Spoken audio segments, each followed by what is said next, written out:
Shalom, Yasha'Allah. First and foremost, I want to give all praises and honor and glory to Yahweh, Bahashem, Yahweh Shai, Bahashem, Rakakwadash, the honor to our apostles and elders, a great millstone, whom we will. And peace and blessings to the hopeful elect, especially the great gospel of sincerity and truth. This is your brother Tazakai Yahweh from the great millstone, Annapolis camp. Coming at you another lesson through the spirit of power, Yahweh, Bahashem, Yahweh Shai. And Lord willing, it be edifying. Got another article here from activistpost.com. And it reads, the apocalyptic global food crisis that we were told to prepare for has already started in 2022. This article came out May 24th, 2022. 2022, the year Yahweh Hashem Shai turning up. And it reads, so like, I'm outside, it's a nice weather right now, so low on the wind ain't too much, the background, so definitely try to speak up a little louder. But it reads, there isn't going to be enough food for everyone this year. We have been waiting for the nightmarish global food crisis that so many have warned us about, right? And who the main ones who've been warning about, food shortages and famines and, supply chains and so forth and so on, is first and foremost the prophets. The prophets of Yahweh Hashem Shai, starting to our apostles and elders, and the rest of the like-minded men on down. And of course, you got your so-called whistleblowers pretty much doing the work, doing the work for the prophets, putting these articles together, having their little, alternate media sites where they can speak certain things that are sensitive, that'll be sensitive to the public. But at the end of the day, ultimately, the spirit of Yahweh Shai has been in the earth speaking through his men about these upcoming, shortages and famines, and more of the prophecies that's going to come to pass. It says, but we don't have to wait for it anymore because it is already here, right? I said, like, all these things going to come to pass, like it's going to be as a thief in the night. It's going to catch you unawares because you people are in la-la land. You're just asleep, you have no clue as far as what's going on, but hey, at the end of the day, hey, if that's your lot, that's on you. We understand that the elect, the hopeful elect, they going to receive this truth. They going to take heed and follow, they going to follow the will of Yahweh Shai to the best of their ability so that they may be preserved in these times.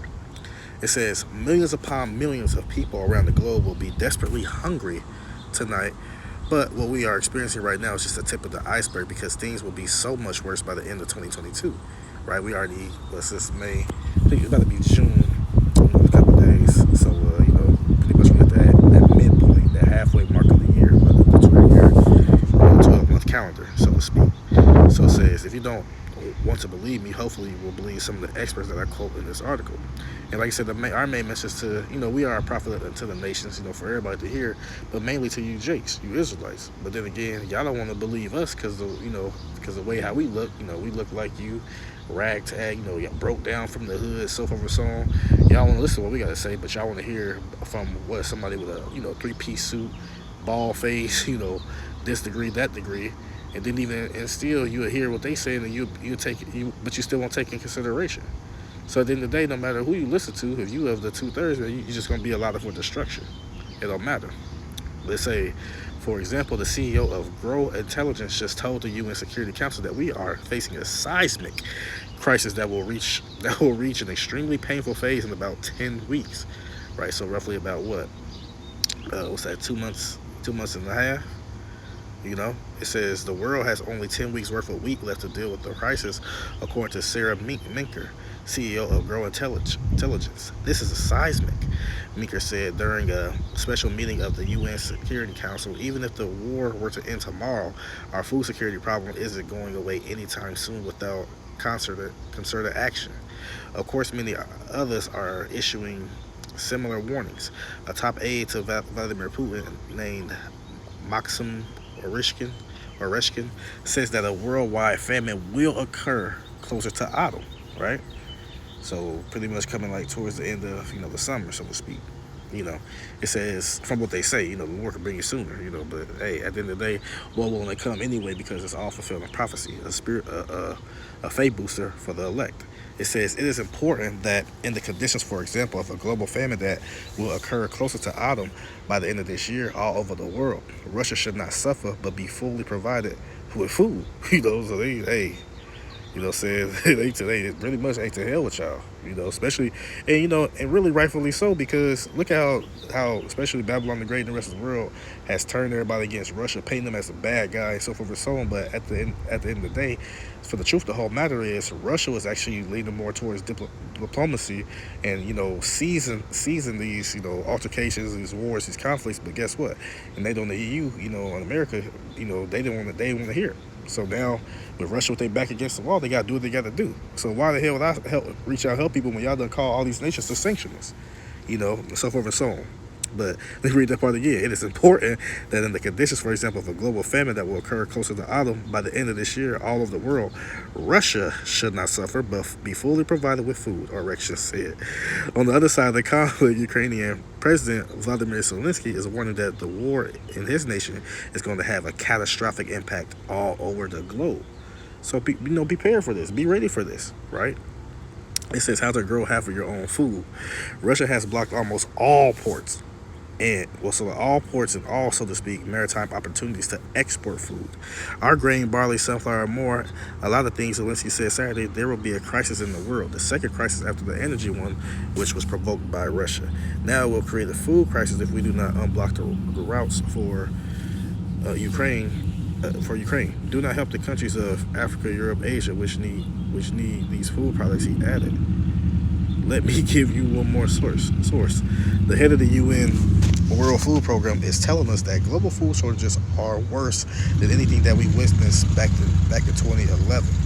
As you can understand, and as you pay attention to what's going on each and every year, each and every day, each and every month, it gets worse and worse. Why? Because we're drawing closer to the end of this wicked rulership. We draw to the end when this man's going to be brought down, right?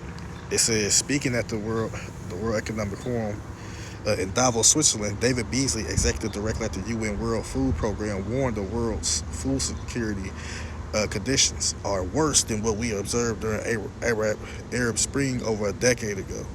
He is particularly concerned about the lack of exports from Ukraine because that country normally feeds 400 million people.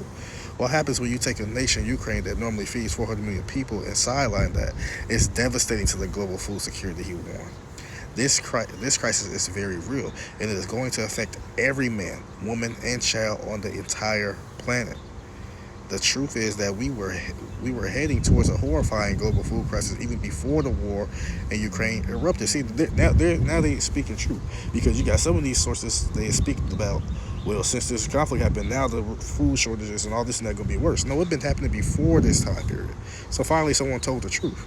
It says, and that is because fertilizer prices have gone absolutely crazy. Of course, the war has made things even worse because Russia alone normally accounts for approximately 20% of all global nitrogen fertilizer exports. And it will be extremely difficult to overstate the importance of the nitrogen fertilizer because remember, they call, that Russia and Ukraine area, they call that the breadbasket of the world.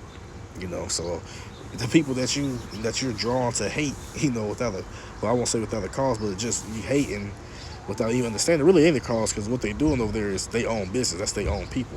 So you're really hating them really much for no reason, as far as you can say, like, oh man, it's innocent people and it's this and that. Yeah, we get that, but at the end of the day, that's their business, that's their problem. But y'all all hate them without even doing your actual research as far as what's going on.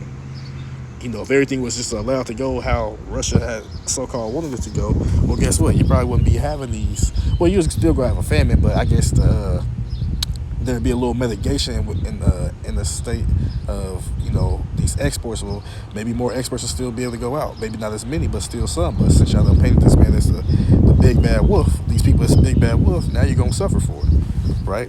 But again, like I said, we already knew how about Shemashai, as the prophecies say, there's gonna be a famine anyway, no matter what.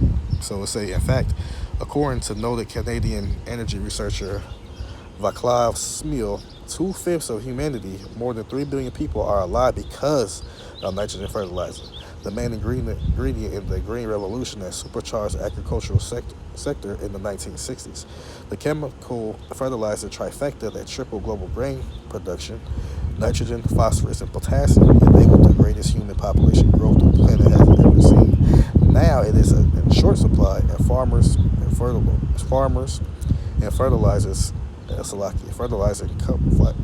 companies and governments around the globe are scrambling to avert a seemingly inevitable tumble in crop yields. So it's inevitable. So it's going to happen. It says, I'm not sure it's possible anymore to avoid a food crisis, says the World's Farmer Organization President Theo de Jager. The question is how wide and deep it will be. Most importantly, farmers need peace and peace needs farmer. Here in the United States, soaring fertilizer prices are putting an extraordinary amount of financial stress on of our farmers. One farmer in Indiana named Rodney Rulon is horrified. And, that's where we at. We right now. I'm in Indianapolis, Indiana. It's horrified by how much more he has to pay this year. Rodney Rulon is better off than many farmers this year.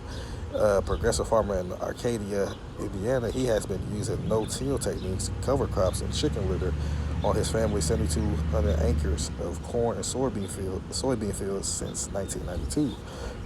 Combined with extensive soil testing each year, he's cut his chemical fertilizer use 20 to 30%. He says, but it's still his largest input. We're making big cuts to what we're spending on fertilizer this year, Rulon said. It's $1,200 a ton for P and K, and it was $450 last year. Nitrogen was $500 to $550 a ton last year. Now it's well over $1,000. You just took our biggest expense and doubled it, right? And these farmers gonna be like, man, shit, they gotta pay so much money to do this and that. Well, I gotta make sure it's gonna come to a point where they're gonna say, man, I'm just gonna make sure my family is well to do, and then we're gonna be able to eat. Because y'all doubling the prices. In some cases, the prices of fertilizers triple, and then also in some cases quadruple.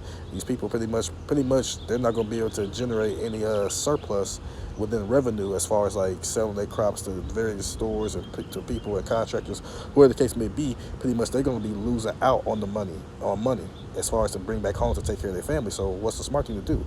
Hey, put my family first and to hell with everybody else. It sounds selfish, but then why should I feed everybody else and then I ain't going to be able to feed my own people? So that's gonna be another problem. It says most farmers in the Western world will bite the bullet and pay the higher prices, but in poorer nations all over the globe, it's going to be a different story. Many farmers in those countries will either be greatly cutting back on fertilizer or won't be using any at all this year. As a result, production will be way down, and that will mean that global food supplies will be getting tighter and tighter. And that means what? If it's getting tighter and tighter, that means what? The prices are going to raise. It's going to get higher. Inflation, hyperinflation, right? It says you may be tempted to think that hunger is an issue for the other side of the planet, but the reality of the matter is that it's already starting to hit home in some of the wealthiest nations. For example, one recent survey found that approximately a quarter of all Britons are already skipping meals. A quarter of Britons have resorted to skipping meals as inflationary pressures and worsening food crisis it says conflate. It could be conflicted. It said what the Bank of England recently dubbed an apocalyptic outlook for consumers. More than 4 and 5 people in the UK are worried about rising living costs and their ability to afford basic necessities like food and energy over the coming months, according to a new survey released Tuesday. Here in the United States, the nationwide out-of-stock level for baby formula just hit another alarming new high. Out-of-stock percentage for baby formula stood at 45% nationwide for the week ending on May 15th, according to retail data firm Data Assembly. In April, baby formula shortages hit 30% before jumping to 40% at the end of the month. According to Data Assembly, by early May, the out-of-stock rate rose to 43%. Sadly, this is just the beginning. Oh, right? Like the scripture say, these are the beginning of sorrows. The real problem will be in the world that is not grown. Well, the real problem will be the food that is not grown and not harvested in the months ahead. Winter wheat will soon be harvested in the U.S., and thanks to the historic drought in the western half of the country, it is being projected that the total amount harvested will be the smallest since 1963. Some farmers already are writing off losses from parched grains. The U.S. Department of Agriculture expects lower yields in Kansas, the top growing state for hard red winter wheat, a staple relied on for bread flour. The shortfall was seen by USDA as pushing national production to the smallest since 1963, fueling fear of global food shortages as war in Ukraine and weather challenges elsewhere put supplies at risk. In 1963, the population of the United States was 189 million. Today, the population of the United States is 329 million. On top of everything else, skyrocketing energy prices are also making things extremely difficult for our farmers. On Monday, the average price of a gallon of gas in the United States reached another all-time record high. So prices at the pump have hit another record high on Monday, the same day President Joe Biden discussed the United States and the world's incredible transition away from fossil fuels. The new nationwide average now at just under $4.60 per gallon, the highest ever recorded by the American Automobile Association gas price tracker. But if you think that $4.60 is bad, you should check out the prices in California. At one station in Los Angeles, consumers were charged $7.29 a gallon. That is nuts. And as things get worse and worse, the American people are becoming increasingly restless. In fact, the CBS YouGov survey that was just released discovered that just 6% of Americans believe that things are going very well in this country, right? 6%. So what will that number look like 6 months from now when global food supplies are much tighter than they are at the moment? In my entire lifetime, we have never faced anything like this, and so the vast majority of us have absolutely no frame of reference for what is about to happen. A perfect storm is here, and the vast majority of the population is completely and utterly unprepared for it. So, this is, hey, we understand that, hey, this is part of prophecy, so, like Elliot Shawama say down in Dallas, we get a kick out of y'all being distressed and anguish and, just through, hey, because y'all was happy and laughing and giggling when we was through and depressed and kicked down and all this and that. And don't get me wrong, we still in a low state, but hey, us receiving this truth, saying through the mind, we've been made free. So we understand that, hey, all these things have to come to pass. All these things have to happen before we to receive our salvation. So yeah, we rooting for the bad times, the evil times to come, because it's all a part of prophecy. We don't want this place to retain itself or, build back up and get better. As scripture say, man, we would have healed Babylon, but it is not healed. So if you in that, let's say a prayer for Babylon or, aka America, let's say a prayer so everything gets better. You in the wrong state of mind, and you ultimately an enemy of Yahweh Shema Shai, and then the coming famine, and then the coming all these prophecies, you gonna get caught up in it and be put to death. Unless you repent and be of the elect, but just speaking of right now. So get into these scriptures. This is Ezekiel chapter 14, verse 12. The city will not be spared. As a matter of fact, hold on, Salakia. Let me get this real quick. 2nd Ezra chapter 15, verse 1. Behold, speak down the ears of my people, right? Possessive my people, who are the people Yahweh Shema Shai, you so-called Negroes, Latinos, and Native Americans. And you speckled bird, who look like the heathens, due to being scattered amongst you via the curses, but your seed line go back to the 12 tribes of Jacob, right? Speak down in the ears of my people the words of prophecy, right?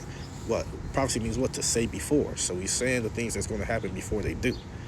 Right? Through whose spirit? Which I will put in thy mouth, saith Yahweh Shema Shai. So it's not us speaking our own heart and our own accord. It's Yahweh Shema Shai that's putting the spirit in us to warn you from him. These are his words. And cause to be written in paper, right? That's why we have the scriptures, right? For they are faithful and true. Because we know Yahweh Shema Shai is faithful and true. The Lord is not a man that he should lie. So he's not going to lie. If he say something going to happen, best believe in due time and due season, it's going to happen. Right? Verse 3. Fear not the imaginations against thee. Let not the incredulity or the unbelief of them trouble thee that speak against thee. So, hey, I don't believe what y'all saying. Y'all been saying that's going to happen, 20 years ago, 10 years ago, so forth. This, it ain't going to happen for another 100 years. But hey, fear not those imaginations. Fear not the unbelief. Hey, that's on them. What is that to us? For the next verse say what? For all the unfaithful shall die in their unfaithfulness. So all the people who don't believe or want to take heed, hey, man, you just going to die. That's on you. Hey, good riddance, Verse 5, behold, saith Yahweh Shema Shai again. This is from Yahweh Shema Shai. I will bring plagues upon the world. The sword, famine, death, and destruction. It's Yahweh Shema Shai behind all these plagues that's being sent to the world. Right? And why is he sending it? For wickedness have exceedingly polluted the whole earth, and their hurtful works are fulfilled. This place is the world of darkness. It's a world of wickedness. Thanks to who? Esau Edom, right? The earth was given to the hand of the wicked. This was his charge. He was given charge to rule the world in the end times, the end days, and look what he has done to the world. Has destroyed it. And, just filled it with his perverseness and his wickedness. Therefore what? With him doing that, judgment's coming to pass. That's why Yahweh Shema Shai is sending these plagues, right? So yeah, jumping back to Ezekiel. This is Ezekiel, and look and say what? The city will not be spared. Ezekiel chapter 14, verse 12. The word of the Lord Yahweh Shema Shai came again to me, saying, Son of man, when the land sinneth against me by trespassing grievously, and who's the owner of this land over here? Like I said, who's the owner of the whole world right now? that the Lord has put in, in rulership. It's the Edomites. So we know that the actual land, the earth ain't transgressing against the Lord. It's the Edomites, the people who are running the land, the people who are in charge, right? Trespass grievously against thee, right? Because they say what the Most High is not in their thoughts, and they cast His words and instruction behind them, right? Trespassing grievously. Then will I stretch out my hand upon it and will break the staff of bread thereof. He's breaking the staff of bread, meaning what? Sending the famines. It's making it a scarcity of harvest, whether it be food, gas, energy, water. Don't matter. It don't matter. All these shortages is coming from Yahweh Shemashai from what? Breaking the staff of bread thereof, and we'll do what? And we'll send famine upon it, and we'll cut off man and beast from it. Because even the beasts are being affected by the famines. Hey, if you don't got nothing to eat, they ain't got nothing to eat. Like I said, I did an article a couple months ago where it said it's a shortage of animal feed. So hey, the scriptures are undefeated, undisputed. It's all the truth. So the Lord said He gonna send a famine upon it and will cut off man and beast from it. Right? Real quick, let's get that. Leave say famine Rayab, which is what? Hunger, more or less extensive. Dearth, famine. I'm famished. Hunger. You know what I'm saying? Famine in land, nation. Hunger, scarcity of food. That's what the Lord's. I'm bringing hunger to this place. You're gonna be hungry. You say, verse 14. Though these three men, Noah, Daniel, and Job, which is what they represent the elect, were in it. So that's telling you when these things come to pass, ain't no pre-tribulation rapture and all these things will happen. We're gonna get the first half gonna be raptured up for 3.5 years. Then the Lord will come back and get in the next 3.5 years and get the rest. No, the elect is going to be here on earth while all these things come to pass, while Jacob's troubles come to pass, while all these prophecies, famines, pestilence, earthquakes, wars, rumors of wars. Even when the nukes get sent, even when the chariots come back to destroy this place, the elect are still going to be present here, but they're going to be preserved because they say what? They should deliver but their own souls by their righteousness, said Yahweh Shemel Shai power. And what's that righteousness going to? Rehearsing the righteous act to the best of their ability, teaching this elect, ultimately doing all the things that Yahweh Shemel Shai commanded them to do. And ultimately, they are predestined. Oh, let's say 444, Brakatah Yahweh Shemel Shai. Like I said, they gonna deliver their own souls. You know what I'm saying? So by doing what? Being obedient to the Yahweh Shemashai. You people who mock us and scoff us and don't want to be obedient to Yahweh Shemashai, oh, you're gonna be left out there and you're gonna be put to death. You know what I'm saying? You're gonna starve to death, right? Because the scriptures say this, the Lord. We get down to it. Right here. Again, like I said, that Ezekiel and even this, it talks, these things happen to us in past times when we was in our land, but this is now it's all translate to who's in power now, right? Because it say, because this is Isaiah chapter 51 verse 19. Remember, some of these things that happened, right? We was under the actual king of Babylon, Nebuchadnezzar, the ones who descend from the Syrians, but who are the modern day Babylonians, right? Esau, Edom, they the modern day Assyrians, the modern day Egyptians. Saying that's them, right? And this was gonna happen to their kingdom, just like what happened to us. Isaiah chapter 51 verse 19. These two things are come unto thee. Who shall be sorry for thee, right? Because when these things come to pass, ain't nobody gonna be sorry for you, just like what happened to us. Well, nobody sorry for us when the stuff was happening to us, when Yahweh Shemashai was destroying us for our disobedience, our idolatry, us going after other guys, going the horn. Did nobody feel bad for us? Actually, they said they was glad that thou hast done it. They was happy when we was brought down. So likewise, we're gonna keep that same energy. We're gonna be happy when the Lord bring y'all down, right? They say, these two things are coming to thee. Who shall be sorry for thee? Desolation and destruction and the famine and the sword. By whom shall I comfort thee? These things are coming to pass, right? And the only ones who will receive comfort in these times, like I said, is going to be the elect. Everybody else is going to be in anguish, going to be perplexed, going to be through, finished, hollering, screaming, weeping, gnashing teeth, you name it. But the elect are going to be secure. They're going to be preserved. They're going to be all good, right? But the Lord tell you, man, these things are coming unto thee. These things are going to come to pass. And what's this going to lead to some people? Got to get it. Lamentations chapter 4. We're going to start at verse 9. They that be slain with the sword, right? So He say they that be slain with the sword are better than they that be slain with hunger. So it's better for somebody to pull up on you and slit your throat. It's better for somebody to pull up on you and shoot you in your head. Run your ass over with a car, a building to fall onto you. What that case may be, any type of killing instrument. It's better for you to die that violent way than to what? To be slain with hunger. Why? For these pine away. They pine away. They deteriorate. They wither away. Why? Stricken through for the want of the fruits of the field. These people are dying because they cannot eat anything. That's a horrible way. Your body, because like I said, you get shot in the head, your head get cut off, slit, or whatever the case may be, head get chopped off. That's a quick death. But this is going to be a drawn out death. You know what I'm saying? You just watching yourself wither away day in and day out. You know what I'm saying? That's a horrible way to die. But what's this going to lead to? It's going to lead to what? Cannibalism, right? Verse 10 says what? The hands of the pitiful women have sodden their own children. That term sodden goes back into boiling or cooking. And let's get it. Just for edification. What's that, Bashal? It says sodden, to boil up, to be done in cooking, bake, boil, bring forth, roast, seethe. You know what I'm saying? To boil, be sodden. So what did it say? The hands of the pitiful woman have sodden their own children. I mean what? They boiled them. They cooked them. And they ain't do it for show or for, they do it for show or, just for, whatever the case may be. They do it for fun. No, why? They were their meat in the destruction of the daughter of my people. See, their own children was what? But shit, we ain't got this. People eating shoelaces, asses, heads, so forth and so on. Hey, you go read 2 Kings chapter 6. It goes into this. This happened to us before. So the Lord did that to his chosen people. How much more he gonna do it to you heathens? And then 2/3 as well. Come on, man, think about it. You gotta be a clown. You think he gonna do nothing to you. It say, they were their meat in the destruction of the daughter of my people. So again, cannibalism is going to come back. When you ate all your damn, ate all your food that you had stored up, left over, you eat your couch up, your clothes up, your whatever the hell you came, you ate your pets and shit like that. Then what, you going to look at your son?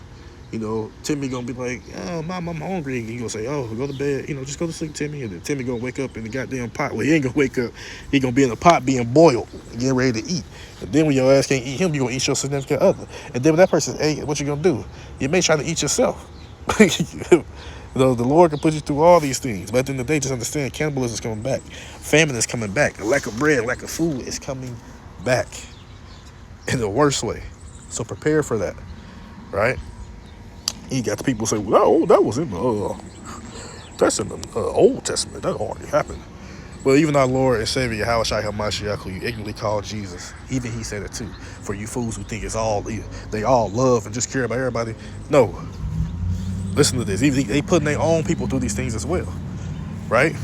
It says Matthew chapter 24, verse 7. For nation shall rise against nation, and kingdom against kingdom. And there shall be famines. Like I say, there shall be famines. And pestilences, you get diseases and stuff like that. And earthquakes in diverse places. Right?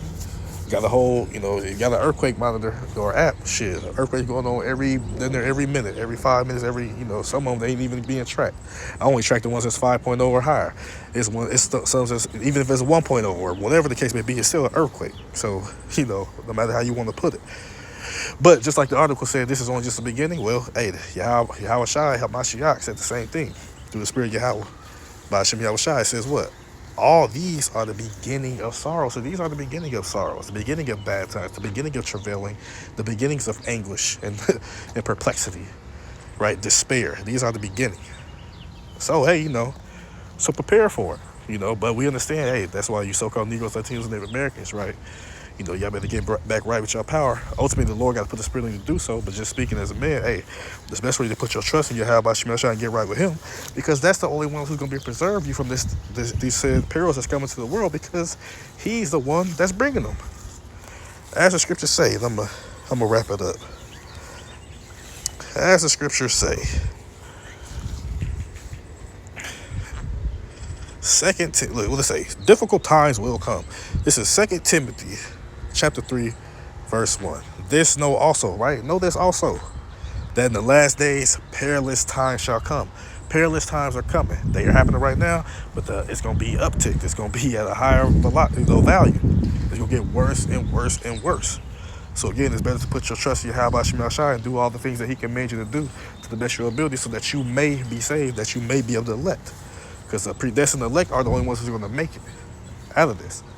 You know what I'm saying? Yeah, you got those who will die for the testimony, which is a great honor, who will die for the testimony of how about Shemel Shai by being beheaded.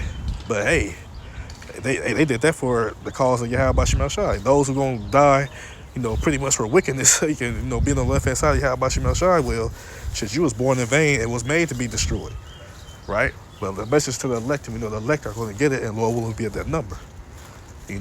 So hey, time to lock in and put all your trust in Yahweh Shemel Shai and do what He commanded you to do to the best of your ability, so that you may be preserved in these perilous times. Lord willing, this lesson was edifying to the sincere Akim wa Akwathim after listening. I want to give all praises and honor and glory to Yahweh, Bahashem, Yahweh Shai, Bahashem, Rakakwadash. The honor to our apostles and elders at Great Millstone and Ruel. And peace and blessings to the hopeful elect that expresses great gospel in sincerity and truth. Shalom, Yasha Allah, Abai, Babal.